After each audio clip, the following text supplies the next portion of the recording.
Okay, the economic news obviously is incredibly important, fast-moving. We'll be breaking that down today. I'm going to get more into eugenics, a lot of news in the mainstream media about that as they push their agenda as counties, cities, states inside the U.S. announce carbon taxes, carbon regulators, home inspections, all the hell that the Club of Rome, UN, and CFR have promised to bring in. They're doing. Mainstream news is now announcing all over the place with newscasts that, we're spraying the atmosphere to save you from the sun's rays and global warming. They're now just admitting chemtrailing is real because we've exposed it, those of you out there. And by the way, we're very close to getting Anne Heche on the show. They are listeners of the show. They do have this new movie that's premiered in Australia about chemtrails. And we're going to get the director and her on here in the next few weeks. But they want to, in the next month or so, when that coincides with the release here in the United States of Toxic Skies. So that is coming up as well. It's just crazy. But I want to cover this first. I have had the Secret Service here twice and then calls from the Secret Service another time. We've dealt with the FBI twice.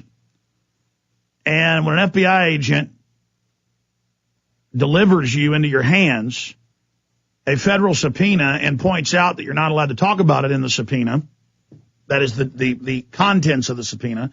I called my lawyers up and they said, well, you can talk about how you were subpoenaed and you don't know why you were subpoenaed, but you can't talk about what's in it unless you want to challenge a federal contempt of court. And then Alex goes bye-bye for several years in prison.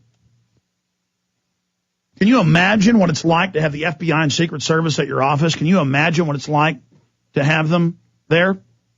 And then they won't tell you why they're there, just that you've got to give them this material. But the subpoena was proper. It was very specific. And I go on air and I tell people, I say, the FBI's been here, the Secret Service has been here.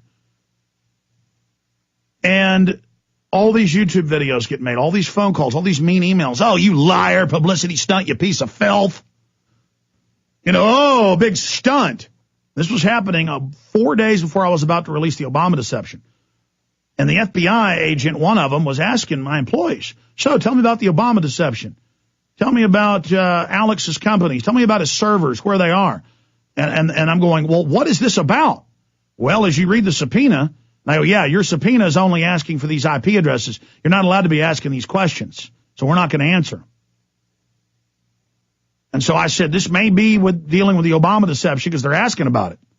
See, I live in the real world, folks, where I deal with the FBI. I deal in the real world where I deal with Secret Service coming to my office. We've even got them on surveillance camera here at the office to protect ourselves, but I'm not going to sit there and start fights and punch them in the nose and put that video out. This is the type of stuff I deal with. And then these little children who aren't in the real world sit there and say, I'm lying. Alex Jones never lies. Alex Jones takes action, takes on the New World Order, and that's why so many people are jealous and so many people attack us, and a lot of it's paid for. We are under such COINTELPRO attack because, ladies and gentlemen, we're an example of taking action. We're an example of taking on the globalists. We're an example of alerting the people and setting bushfires in the minds of men and women everywhere. We're an example of leadership. Doesn't mean we're perfect, but we're doing the best we can with the tools God gave us and praying every day that God lead, God, and direct us. But I deal with this stuff, and now that we've posted this article up on Infowars.com dealing with an individual being arrested for comments they made on the Infowars.com message board, that's when I guessed it was about. I went on there and I said, I think this is about comments on the site, but the FBI won't tell me.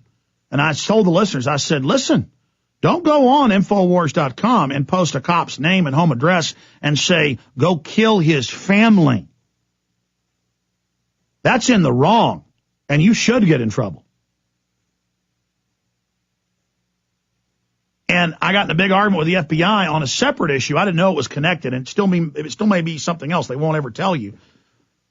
The FBI calls up and says, we noticed you took down those, in a separate incident, we noticed you took down those comments. And I go, yeah, we didn't used to have moderators, but we have to when they post cops' houses and their names and say, kill them. And the FBI agent's like, leave it up. That's evidence. He said, you're going to be getting a subpoena soon. And I said, I'm not leaving a cop's home address and name and people saying go kill his family. Regardless of the fact that he killed that poor black guy in cold blood, I'm not going to be part of that. And and then the agent calls back and goes, yeah, actually, that's the right thing to do. Take it down. So then I start thinking, are they trying to set me up? Telling me to leave up? Because, see, we'd already taken this down before we ever got called by the FBI. And I don't have the money, folks. I don't have moderators. I don't have the money. So I got people part-time trying to go, when they're saying kill cops, kill the president, kill.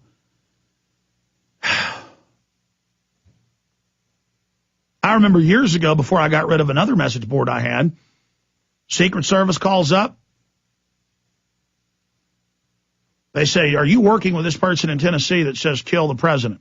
This was Bush. And I said, I'm not aware of this comment. And I went and looked at it and I called them back and I said, no. They said, well, we're just making sure. And then a month later, it was in the newspaper, the Secret Service in Tennessee raided the guy. Turned out he'd been a mental patient who'd gotten back out, and he admitted what he'd done, and they took him away. I mean, listen, this is real, folks. There's always these comments about, Alex, you need to call for violence. You need to call for a shooting war. Anybody who calls for a shooting war and doesn't get arrested is a Fed. And you know who I'm talking about. And it did come out that Hal Turner was a Fed. Even the Southern Poverty Law Center had to admit that. They're the folks that ran the Elohim City white supremacist compound connected to the bombing of Oklahoma City. Timothy McVeigh, Andreas Strassmeyer, that came out in FBI documents. That's been in major newspapers. Very sinister group.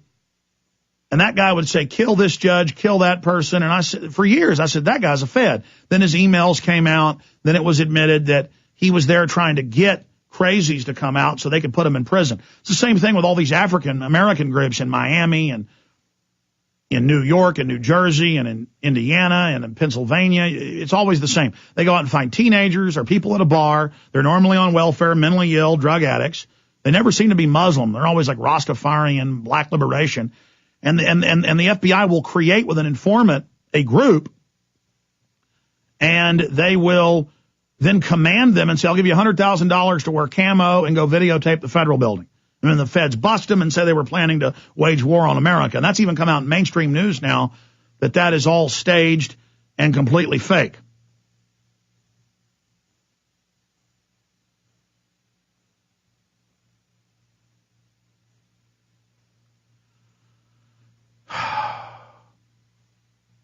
I mean, this is real, ladies and gentlemen. I have been physically attacked.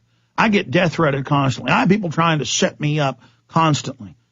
And I do it with good cheer because I know this is an important mission I'm on, but my life is in danger. My name is in danger. My family is in danger, and I need your support.